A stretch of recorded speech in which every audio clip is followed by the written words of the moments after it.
बॉलीवुड के शहंशाह अमिताभ बच्चन आखिर भोजपुरी में काम काहे कईनी। नमस्कार, हमारा नाम नेहा है। रउआ भोजपुरिया चस्का देख रहल बानी। का रउआ के पता बा कि अमिताभ बच्चन केकरा कहला पर भोजपुरी सिनेमा में काम कैले रहनी? ये सब जाने खातिर बनल रही वीडियो में। बता दी कि अमिताभ बच्चन अपन पुरान मेकअप कलाकार दीपक सानवत के कारण भोजपुरी सिनेमा में काम कैले रहनी। बता दी दीपक आ अमिताभ बच्चन के दोस्ती जनबा लगभग 30 से 35 साल पुराना रहे और भोजपुरी फिल्मन में दीपक सावंत ही काम करे खातिर वहाँ के मनौले रहनी और ऑफर देले रहनी। और ओकरा बाद अमिताभ बच्चन 3 गो फिल्मन में काम कैले रहनी।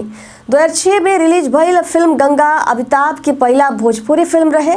ए फिल्म में अमिताभ ठाकुर विजय सिंह के किरदार निभौले रहले। उनका संगे हेमा मालिनी, नगमा, रवि किशन और मनोज तिवारी जैसन स्टार काम कैले रहे और ये फिल्म जनबा बॉक्स ऑफिस पर रिकॉर्ड तोड़ देले रहे। ओकरा बाद 2007 में रिलीज भइल गंगोत्री। ए फिल्म में अमिताभ बच्चन ठाकुर विजय सिंह के किरदार कैले रहनी और ये फिल्म में वहाँ के साथ मनोज तिवारी, भूमिका चावला आ अरुणा ईरानी रहले।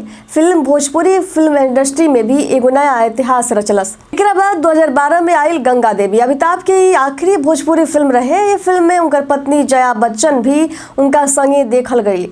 ये फिल्म में भोजपुरी सुपरस्टार निरहुआ भी अमिताभ के बेटा के किरदार निभौले रहले। ये फिल्म दर्शकन के बहुते पसंद आयल रहे।